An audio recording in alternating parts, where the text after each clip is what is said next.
అస్సలాము అలైకుం వ రహ్మతుల్లాహి వ బరకాతుహు. ఆత్మీయ శుద్ధి మరియు అల్లాహ్ జిక్ర్. మన హృదయం మారాలని అనుకుంటున్నారా? మనసు ప్రశాంతంగా ఉండాలంటే మన ఆలోచనలను శుభ్రం చేసుకోవాలి. అల్లాహ్ను ఎక్కువగా జ్ఞాపకం చేసుకుంటే మన హృదయం నిశ్చలంగా మారుతుంది. కానీ ఎందుకు మనం ఇంకా బాధతోనే ఉంటున్నాం? ఎందుకు మనం మారడం కష్టం అనుకుంటున్నాం?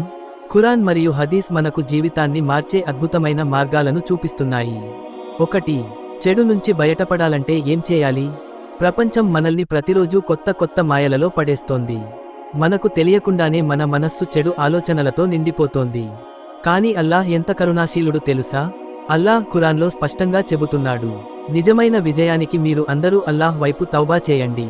ఖురాన్ 2:4-3:1. అల్లాహ్ యొక్క ప్రవక్త ముహమ్మద్ సల్లల్లాహు అలైహి వసల్లం అన్నారు, ఎవరైతే పాపం నుంచి తౌబా చేస్తారో వారు అసలు పాపం చేయనట్లే. ఇబ్న్ మాజా 4250. అయితే మనం తౌబా ఎలా చేయాలి? నిజమైన హృదయంతో అల్లాహ్ను క్షమాపణ కోరాలి. చేసిన పాపాన్ని మళ్లీ చేయకూడదు అని సంకల్పించాలి. చెడు మార్గాన్ని పూర్తిగా వదిలేయాలి. ఇంతవరకు సరే, కానీ మనం నిజంగా మారిపోవాలంటే ఏం చేయాలి? 2. అల్లాహ్ జిక్ర్. మన ఆత్మకు జీవం పోసే మార్గం. మనకు ఎప్పుడు ఒత్తిడి, భయం లేదా బాధ కలిగినా ఏం చేస్తాం? మన సమస్యలు ఎప్పుడూ తీరవు. కానీ మన హృదయం నిశ్చలంగా మారాలంటే అల్లాహ్ జిక్ర్ తప్ప మరేదీ లేదు. ఖురాన్ చెబుతోంది, నిజంగా అల్లాహ్ను జ్ఞాపకం చేసుకోవడం ద్వారా హృదయాలు ప్రశాంతం పొందుతాయి. ప్రవక్త ముహమ్మద్ సల్లల్లాహు అలైహి వసల్లం చెప్పారు, మీ నాలుక ఎప్పుడూ అల్లాహ్ జిక్ర్తో తడిగా ఉంచండి. తిర్మిది. ఏ జిక్ర్ మన జీవితాన్ని మార్చగలదు? అస్తగ్ఫిరుల్లాహ్. అల్లాహ్ నన్ను క్షమించు. సుభానల్లాహ్. హమ్దులిల్లాహ్. అల్లాహు అక్బర్. అల్లాహ్కి మహిమ ఉంది. లా ఇలాహ ఇల్లల్లాహ్. అల్లాహ్ తప్ప వేరొక దేవుడు లేడు. హస్బునల్లాహు వ నియమల్ వకీల్. అల్లాహ్ మనకు సరిపోతాడు. ఆయనే గొప్ప రక్షకుడు. అల్లాహుమ్మ మహసిన కులుకి. ఓ అల్లాహ్, నా ప్రవర్తనను ఉత్తమంగా మార్చు. ఆయతుల్ కుర్సీ. ఈ ఒక్క ఆయత్ చదివితేనే ఎంత శాంతి తెలుస్తుందో తెలుసా? అల్లాహుమ్మ ఇన్ని అసలుకల్ జన్నహ్ వ ఔదుబిక మినన్నార్. అల్లాహ్, నిన్ను స్వర్గం కోరుతున్నాను, నరకం నుంచి ఆశ్రయం ఇస్తుము. ఇదంతా చదివాక మనం ఓ విషయాన్ని అర్థం చేసుకోవాలి, మనం నిజంగా మారాలంటే మన జీవన శైలి కూడా మారాలి. 3. నిజమైన మార్పు. మన జీవితాన్ని మంచి మార్గంలో మార్చుకోవాలి. ఒక్కసారి మన మనసును నిశ్చలంగా గమనించండి.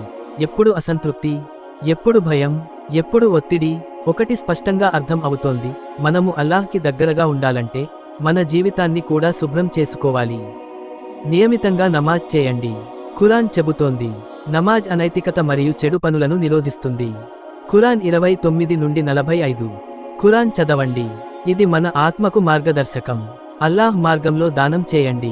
ప్రవక్త ముహమ్మద్ సల్లల్లాహు అలైహి వసల్లం చెప్పారు, దానం, సదఖా పాపాలను నశింపజేస్తుంది, నీటిని మంట ఆర్పినట్లుగా. తిర్మిది. అల్లాహ్ తరఫున ఎక్కువగా ఇస్తిగ్ఫార్ చేయండి. ప్రవక్త ముహమ్మద్ సల్లల్లాహు అలైహి వసల్లం రోజుకు 70 సార్లు ఇస్తిగ్ఫార్ చేసేవారు. తహజ్జుద్ నమాజ్. రాత్రి తహజ్జుద్ నమాజ్ చేస్తే మన ఆత్మలో కొత్త వెలుగు పుడుతుంది. ముదాయం సలవాత్, దురుద్. ప్రవక్త ముహమ్మద్ సల్లల్లాహు అలైహి వసల్లం మీద దురుద్ పంపితే అల్లాహ్ మనపై దయ చూపుతాడు. మన హృదయం మారాలని నిజంగా అనుకుంటున్నారా? ఇది సులభం కాదు, కానీ అల్లాహ్ మార్గంలో నడుస్తే అసాధ్యం కూడా సాధ్యమే. తప్పులు చేసినా వెంటనే తౌబా చేయండి. అల్లాహ్ను తరచూ జిక్ర్ చేయండి. మన జీవితాన్ని మంచి మార్గంలో మలచుకోండి. అల్లాహ్ మన హృదయాలను పవిత్రం చేసి మంచివారి జాబితాలో చేర్చుగాక.